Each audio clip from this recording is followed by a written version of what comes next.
आशा करती हूँ आप सभी अच्छे होंगे। मैं भावना, आपकी हिंदी टीचर, और आज हम लोग पढ़ेंगे अध्याय 1 का है स्वर्ग से भी अच्छा। इस कविता में हम लोग बात करेंगे, पहले थोड़ा सा ना पॉइंट ऑफ व्यू जान लेते हैं कि हम सिखा क्या रहे हैं, हम सीख क्या रहे हैं। पहली बात तो हिंदी एक भाषा ऐसी है कि आपने कभी सोचा है कभी जबान ना हो तब आपको किसी को कोई चीज़ कैसे बताएंगे? इशारे बहुत से सेम होते हैं, आप बोलोगे कि ये करना है नहीं, अच्छा नहीं करना, तो बहुत गर्व से पढ़िए क्योंकि हम हिंदी पढ़ रहे हैं। हिंदी एक ऐसी भाषा है जिसने हमें ज़बान दी है, सब कुछ दिया है, तो आराम से हम एक अच्छी सी कविता पढ़ते हैं। बहुत अच्छी कविता है, स्वर्ग से भी अच्छा। चलिए तो पढ़ते हैं। स्वर्ग है स्वर्ग से भी अच्छा। तो बच्चों चलिए पेज नंबर 5 खोल लीजिए अपनी अपनी पाठ्य पुस्तकों का, और हम शुरू करते हैं। कविता है स्वर्ग से भी अच्छा, खोल लीजिए आप। चलिए, मैं आशा करती हूँ आपने खोल ली होगी। अब हम आगे बात करते हैं। है स्वर्ग से भी अच्छा, है स्वर्ग से भी अच्छा। अब बच्चे सोच रहे होंगे स्वर्ग क्या होता है। वैसे स्वर्ग वो जगह होती है जहाँ पे आप सब पहुँचना चाहते हैं, और एक ऐसी चीज़ जहाँ पे आपको आइसक्रीम भी मिले, सब चीज़ मिले। आप इस रिलेशन में समझिए, ये होता है स्वर्ग। तो जब वो बोल रहा है, राइटर कहना चाहता है कि है स्वर्ग से भी अच्छा, है स्वर्ग से भी अच्छा भारत वतन हमारा। वतन एक ऐसी जगह है जहाँ पे हम लोग रहते हैं, यानी रहने कह लीजिए, जहाँ पे हम लोग रहते हैं, या जो हमारा हुआ, जैसे हम घर में रहते हैं, घर हमारा कहाँ पे आता है? वतन में आता है। तो इस तरीके से है स्वर्ग से भी अच्छा भारत वतन हमारा, है स्वर्ग से भी अच्छा भारत वतन हमारा, हम हैं सितारे इसके, ये है गगन हमारा। तो यानी कि हम एक अंबर के उसके सितारे हैं। अब जैसे कि मैं बात करूं, पृथ्वी में हमारा घर यहाँ पर आता होगा ऐसे। तो इस तरीके से वो यही कह रहे हैं कि ये जो है, ये पूरा का पूरा अंबर है, और हम इस अंबर यानी कि गगन, और हम इस गगन के सितारे। है स्वर्ग से भी अच्छा भारत वतन हमारा, हम हैं सितारे इसके, ये है गगन हमारा। कितनी इंटरेस्टिंग लाइन थी। चलिए अब आगे कविता को समझते हैं। आगे है, इसका मुकुट हिमालय पर्वत है सबसे ऊंचा। इसका मुकुट हिमालय पर्वत है सबसे ऊंचा। आपने पहाड़ देखे? पर्वत का मतलब है, हमने अभी भी एक वर्ड सुना था गगन, जिसका मतलब था अंबर। अब हम लोग पढ़ेंगे पर्वत। पर्वत मतलब होता है हिमालय, या कोई ऐसी चीज जो सबसे ज्यादा ऊंची हो। जैसे कि आपने देखा होगा, यहाँ से खड़े हो ऐसे होता है, और मुकुट हम लोग कहाँ पहनते हैं? ऊपर। आपने देखा होगा मुकुट वगैरह हम लोग कहाँ पहनते हैं? ऊपर। तो उसी तरीके से है स्वर्ग से भी ऊंचा भारत वतन हमारा।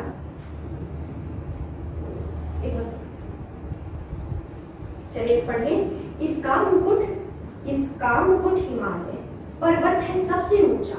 आपने देखा होगा जब आप अपना मुकुट पहनते तो हेड पे तो आएगा, हेड यानी सर पे, और सर पे कहाँ आएगा? ऊपर। तो इसी प्रकार तो हमारा हम जो देखते हैं नज़ारों में, जो हमें ऊंचा दिखता है, वो दिखता है पर्वत। तो हम लोग कहते हैं इसका मुकुट हिमालय पर्वत है सबसे ऊंचा, मैदान इसकी सुनार। आप जब देखेंगे कि आप जब देखते हैं दूर से कि मैंने कोई अच्छी चीज़ देखी, तो मन करता है कि बस उसे छू लो। तो इसी तरीके से मैदान इसके सुंदर है मखमली बगीचा। आप मखमली, एक और वर्ड ऐड हुआ मखमली, जिसका अर्थ होता है ऐसा टच, ऐसा फेदर टच जो आपने छुआ और आपको लगे कि बस ये मुझे छूता ही जाए, छूता ही जाए, छूता ही जाए। इसी तरीके से फेदर वगैरह देखे हो घर में, इस तरीके से। तो मैदान इसके सुंदर है मखमली बगीचा, है सींचती अनेक नदियों को इसको धारा। आपने देखा होगा जब सींचना, तो सींचती का मतलब होता है कि किसी चीज को आगे बढ़ाना, या उस चीज को आपने देखा होगा, जैसे आपको मम्मी पापा सींचते हैं, आप इतने से इतने बड़े हो जाते हैं, इसी प्रकार। तो वो बोल रहे कि है सींचती इसको। अब विदाउट वाटर, या बिना पानी के आप सोच सकते हैं जीवन होगा ही नहीं। ऑब्वियसली आप देखते हो एक दिन पानी नहीं आता घर में, तो आप कितने परेशान हो जाते हैं। आपको लगता है कि कैसे क्या होगा, कैसे क्या नहीं होगा। आपको अगर वॉशरूम जाना है तब आपको पानी की जरूरत है, सब चीज़ के लिए आपको पानी की जरूरत है। तो इन्होंने यही बोला है सींचती अनेक नदियों को इसको धारा। यानी कि इसकी जो धारा है नदियों की उसे सींचती है। आप मिट्टी को भी देखेंगे, अगर उसमें पानी नहीं पहुंचेगा, लेयर्स होती हैं उसमें अंदर तक पानी जाना चाहिए, अगर उसे पानी नहीं मिलेगा तो आपकी स्किन भी डेड हो जाती है, तो यहाँ से क्या होने लगता है, सूखापन आने लग जाता है। इसी प्रकार के है सींचती अनेक नदियों को इसकी धारा। अब हमने 2 पैराग्राफ पढ़ लिए, दोनों पैराग्राफ में हमने क्या सीखा कि भारत वतन कैसा है और हम क्या क्या चीजें इसमें देखते हैं। देखते क्या है कि मुकुट हमारा कैसा है, मुकुट हमारा हिमालय की तरह है, इसको नदियां सींचती हैं, और हम कैसे हैं, हम हैं सितारे जैसे, कि हम सितारे जैसे हैं कि ये पूरा अंबर है और हम उसके तारे हैं। अब हम दूसरा पैराग्राफ शुरू करते हैं, चलिए। तो दूसरे पैराग्राफ में क्या है, खारा समुंदर भी है बाहों में भरता आया, इसकी अपनी मिठास का जल उनमें मिलाता आया। यानी कि इसमें कोई खारेपन का भी कोई असर नहीं हुआ। खारापन, खारा मतलब क्या होता है, खारा मतलब होता है जैसे आपने नमक खाया हो कभी घर में, नमक खाते सार जो वो टेस्ट होता है उसे कहते हैं खार। तो जब हम लोग वो टेस्ट करते हैं, इसी तरीके से बोला है कि जो नमक बनता कहाँ से हो, नमक बनता है समुद्र से। नदियों हमारी 3 तरह की वैरायटी है, एक सागर, एक नदी और एक समुद्र। तो जब समुद्र में जब वो आपने देखा गांधी जी ने निकाला था समुद्र में से, तो जब समुद्र का ये अपनी जो खारापन है वो भी अपने अंदर समेट लेता है, यानी बुराई भी अपने अंदर समेट लेता है। तो वही बोला है हमने क्या, खारे समुद्र भी है बाहों में भरता आया, यानी खारे समुद्र को भी अपने बाहों में भर लेता है, और भरने के बाद अपनी मिठास का जल उसमें मिलाता आया, यानी कि उसका जो नमक जैसा जो टेस्ट था उसमें भी उसने क्या मिला दी, मिठास मिला दी, यानी उसे मीठा कर दिया। और मीठा करने के बाद अब आप देखिए जैसे कि पानी है, पानी में नमक इतना सा है और आपने यहाँ तक चीनी मिला दी, तो मुझे नहीं लगता कि इसका टेस्ट आएगा या इसका टेस्ट आएगा, इसका स्वाद आएगा या इसका स्वाद आएगा, ऑब्वियसली इसका स्वाद आएगा जो चीज ज्यादा है। तो इसी तरीके से बोल रहे हैं कि खारे समुंदर भी है बाहों में भरता आया, उसमें मिलाता आया, रोके हैं इसको तूफान बनकर सुदृढ़ किनारा। यानी कि अगर इसे कोई चीज रोकती भी है, आप अगर देखेंगे, आपने पानी की ड्रॉप ऐसी डालते, पानी की ड्रॉप ऐसे डालते, वो उसके पास बहुत सारे तरीके हैं कि वो इधर भी जा सकता है, इधर भी जा सकता है, इधर भी। तो हम पढ़ रहे थे कि खारे समुंदर भी है बाहों में भरता आया, यानी कि इसकी जितनी भी खारापन है उसे भी इसने अपने बाहों में समेट लिया और उसे मीठा कर दिया। तो ये कवि क्या कहना चाहता है, अपनी मिठास का जल उसमें मिलाता आया, रोके हैं इसने तूफान बनकर सुदृढ़ किनारे। अब आप देखते होंगे कि अगर आपने एक पानी की ड्रॉप डालने के बाद उसके पास इतने तरीके हैं, वो इधर भी जा सकता है, इधर भी जा सकता है, सही बात है। लेकिन अगर आप देखेंगे किसी नदी को, अगर आपको नदी बनानी है तो आपको ज्यादा ड्रॉप्स चाहिए, ज्यादा ड्रॉप्स चाहिए तो मतलब क्या, आपने ऐसे ऐसे ऐसे पानी मिला दिया, अब वो ज्यादा फ्लो में आने लगा तो सब चीज बहा के ले जाएगा, क्योंकि उसके पास कोई जगह ही नहीं, कुछ भी नहीं है करने के लिए। तो उन्होंने कहा कि अगर यहाँ पे और यहाँ पे मैंने बाउंड्री बना दी, यानी कि एक सीमा बना दी, और सीमा पे कहा कि आपको यहीं पे रुकना है, तो इस प्रकार तो उन्होंने क्या बोला कि उन्होंने 2 लाइनों में बोला है, रोके हैं इसने तूफान बनके सुदृढ़ किनारे। आपका एक वर्ड और होता है, एक वर्ड होता है क्या, सुदृढ़। सुदृढ़ का मतलब क्या होता है, सुदृढ़ का मतलब होता है मजबूत। और अगर कोई चीज आपको रोकनी है तो आपको मजबूती से रोकनी पड़ेगी। तो इसी तरीके से उन्होंने बोला कि रोके हैं तूफान इसने, रोके हैं इसने तूफान बनकर सुदृढ़ किनारे, यानी कि जब ये ऐसे सुदृढ़ किनारे बन गया तो वो तूफान अपने आप रुक गए, यानी इसकी सीमा से टकराया और वापस चले गए, और वो सुदृढ़ थे तो इस वजह से क्या हो, मजबूती से वहीं पर रुक गए। अब हम नेक्स्ट पैराग्राफ में पढ़ते हैं। 3 पैराग्राफ पढ़ लिए और तीनों पैराग्राफ में हमने क्या क्या देखा, एक में हमने नज़ारे देखे, हम सितारे हैं ये पता लगा एक अंबर के। दूसरे में हमने देखा कि हम क्या क्या देखते हैं, हम क्या क्या देखते हैं, हम देखते हैं कि कैसे हमारे हिमालय हैं, हिमालय मुकुट है, हमारे पास बगीचे हैं सुंदर सुंदर, और फेदर जैसे टच लायक हमारे पास, फेदर जैसे टच की तरह हमारे पास क्या है, बगीचा है, और नदियां में सींचती हैं, और बाकी हिमालय और समुद्र की बात करें कि खारापन भी हम लोग कैसे ऑब्जर्व कर लेते हैं, उसमें मीठा ज़्यादा मिलाकर बाहों का इस तरीके से, और सीमा बनकर तूफान को रोक देते हैं। तो अब तीसरी वो शुरू करते हैं। अभी तक हमने जो 3 पैराग्राफ पढ़े या 3 हम लोगों ने वो पढ़े, उसमें शब्द इतने कठिन नहीं है। अब जो हम पढ़ेंगे उसमें शब्द बहुत ज़्यादा कठिन है, तो मैं एक एक शब्द को आपको बताती रहूँगी, क्योंकि समझ में तभी आता है जब चीज़ें आपको अच्छे से समझ में आएंगी। आपको एक एक शब्द पता होगा, मम्मी कुछ चीज़ें ऐसी हो जाती है तो हमें बहुत ज़्यादा असर ही नहीं होता, चलो कोई बात नहीं, कह रही तो क्या। तो इसी वजह से मैं चाहूँगी थोड़े बहुत जो शब्द होंगे वो आपको और अच्छे से समझा दूँगी। आप एक शब्द सुनिए, इसका रहा है चिंतन। अब बच्चे सोचोगे चिंतन क्या होगा, तो इसी प्रकार इसका रहा है चिंतन। चिंतन देखा होगा आपने, कभी पूजा पाठ करा हो या वो करा हो तो उसे कहते हैं चिंतन, यानी कोई ऐसी चीज जिसमें आप अपना तन मन आराम से चिंता विंता छोड़ के बैठ गए। इसे अगर आप काट दोगे तो ये हो जाएगा चिंता और ये हो जाएगा तन, ये हो जाएगा तन। तो यानी कि आप बिल्कुल चिंता छोड़ के बैठ गए, आपने आराम से काम किया। तो उसमें क्या लिखा है, इसका रहा है चिंतन। आश्रम तपोवनो सा। तपोवनो आश्रम, आश्रम सुना होगा। आश्रम वो जगह होती है जहाँ पर ऋषि मुनि अपना यज्ञ करते हैं। आपने देखा भी होगा, पुरानी फिल्म सीताराम चल गया था अभी दोबारा से रामायण, तो उसमें दिखाया था कि वन दिखाए थे, कुटिया दिखाई थी। तो लोग क्या करते थे पहले जमाने में, बहुत आश्रम वगैरह में चले जाते थे। तो इसी तरीके से आश्रम तपोवन सा, जहाँ पे बैठ के वो क्या करते थे, साधना करते थे। तपवन जो तप रहा और वन में हो, तो तपवनो सा कुदरत के आंचलों में। कुदरत, कुदरत मतलब कहते हैं एनवायरमेंट। एनवायरमेंट ये जितना भी सामान है हमारे पास, जैसे कि हम बात करें जो हमें कुदरत से मिला है, जैसे कि हवा हो गया, पानी हो गया, जितनी भी चीजें क्या है कुदरत है। तो उन्होंने यही बोला है कि कुदरत के आंचलों में सदा रहा है जीवन। जीवन हमारा कुदरत के आंचलों में ही, सदा मतलब हमेशा, सदा रहा है जीवन।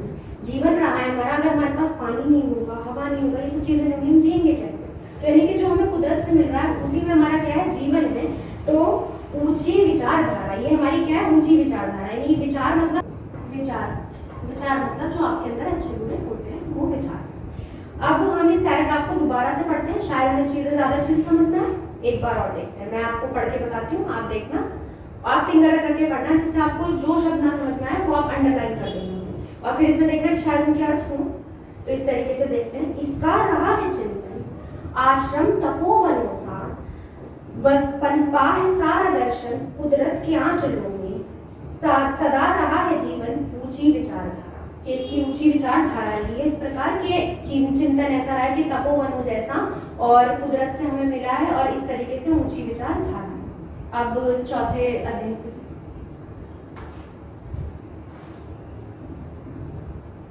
अब जब चीजें होती हैं, माना हम अर्थ में, उन्होंने पहले बता दिया था कि हम लोग अर्थ में एक सितारे हैं। जब सितारे हैं तो कैटेगरीज भी होती है, तारों की भी कैटेगरीज होती है, एक ज्यादा चमकता है, कम चमकता है, एक कैसा होता है। तो उसी प्रकार इन्होंने जो नेक्स्ट वो लिया, ये कविता जो है ये त्रिवेदी प्रसाद द्वारा लिखी गई है और ये कविता बहुत अच्छी है वैसे तो।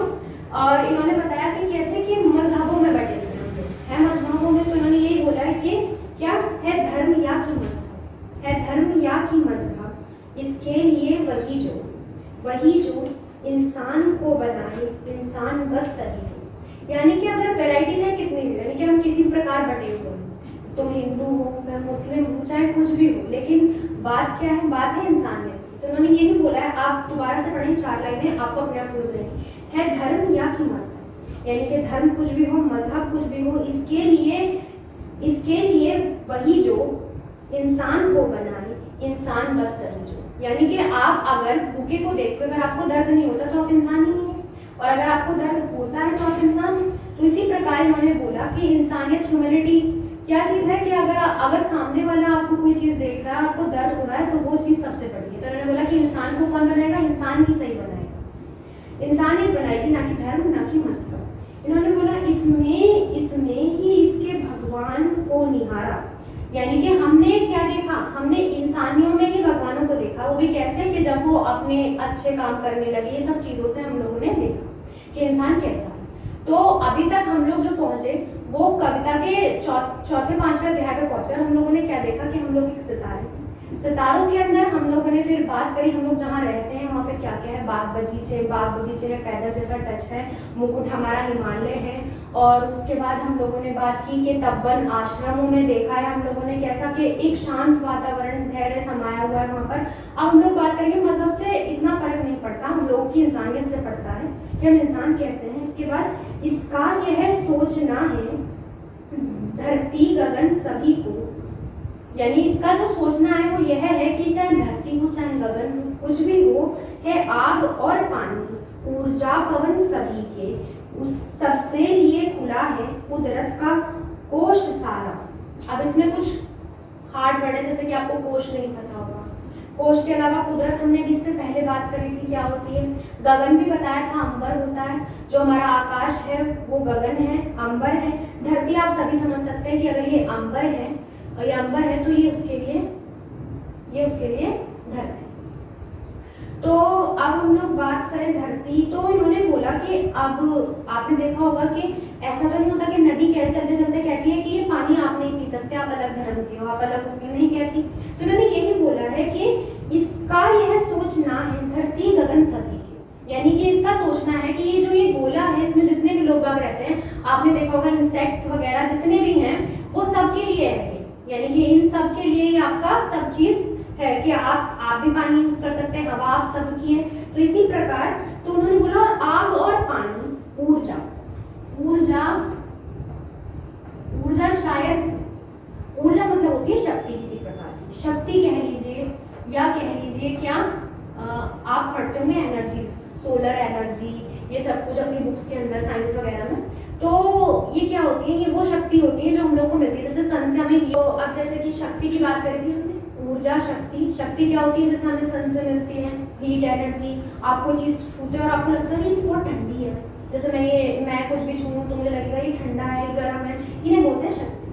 तो ये जो शक्ति है, तो उन्होंने बोला ऊर्जा पवन सभी के, यानी कि ऊर्जा पवन की बात करती है, ऊर्जा पवन सभी के, पवन मतलब हवा, यानी कि ये जो शक्ति आती है हवा की, ये भी सभी की, जैसे कि हम लोगों ने बात करी थी, ये जितनी भी चीजें मिल रही है सब सभी की है। कोई मजहब, किसी धर्म, किसी चीज में नहीं बांटते। अगर ये आपकी जो पृथ्वी है ये सभी के लिए। तो इसी प्रकार उन्होंने फिर आगे कहा कि कुदरत का कोश सारा, कोश बोलते हैं किसी चीज को कि जैसे आप जैसे बढ़ाते हैं आगे, यानी कि कुदरत जो है वो सबको देती है। कोश ये सबका है, यानी कि जैसे आप बात करें पृथ्वी बोला ये सबका है, कोश सबका, कोश सारा। अब लास्ट एट द आप हम बिल्कुल अंतिम उस पर बात करेंगे कि क्या कहते हैं सब स्वस्थ हो सुखी हो, इसकी यही कामना है, यानी कि सब अच्छे रहें।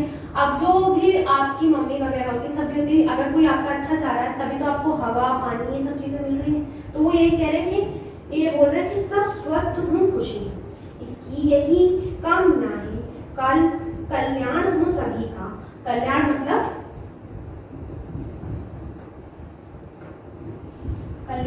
सबका अच्छा हो, यानी कि सबका सही हो। कल्याण भी एक तरीके से है सबका सही हो।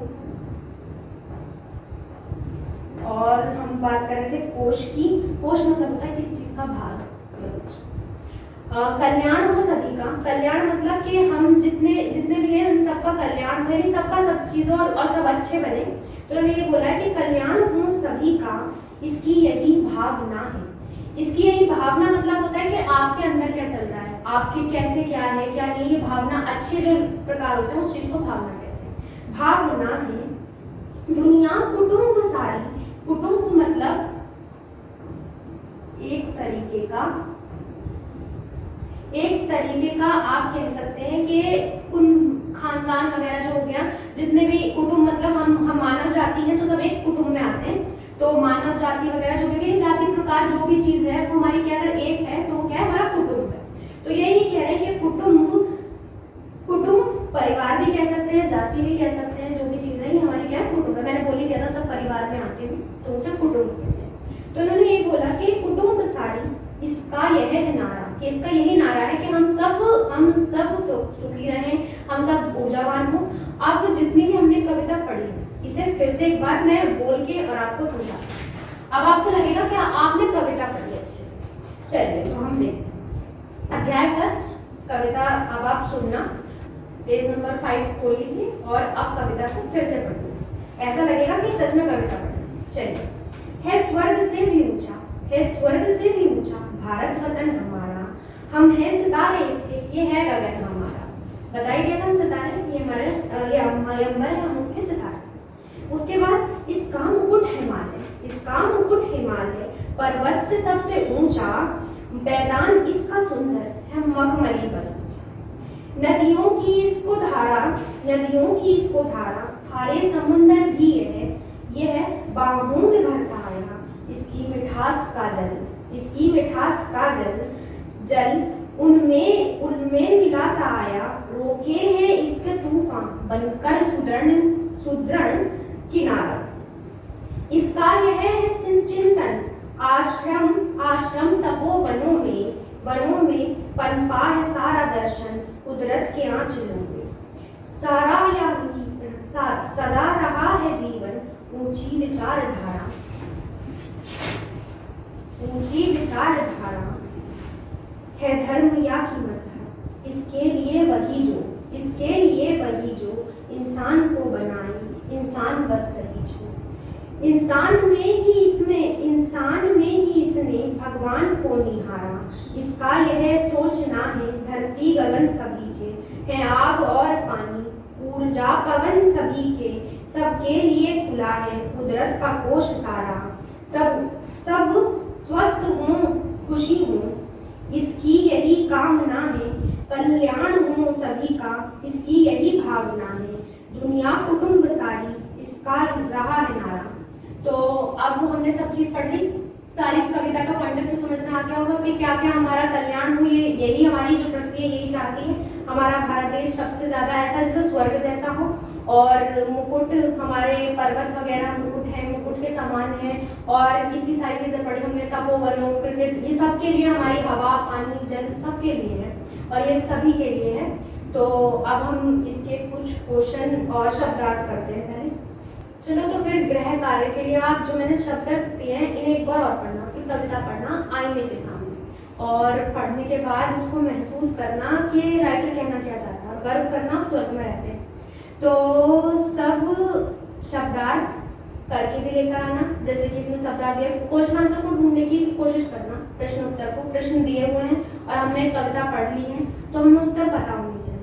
तो आप सब बहुत ध्यान से उत्तरों को पढ़ना और प्रश्नों को पढ़ना और उनके उत्तर ढूंढना। तो मैं आशा करती हूँ आज का आपको अच्छा ही लगा होगा सब कुछ, और अच्छे से पढ़ाई कीजिए, अच्छे से समझिए, शब्दों को देखिए और हिंदी को थोड़ा और जानिए। और चलिए, बाय, टेक केयर, अपना ध्यान रखिए।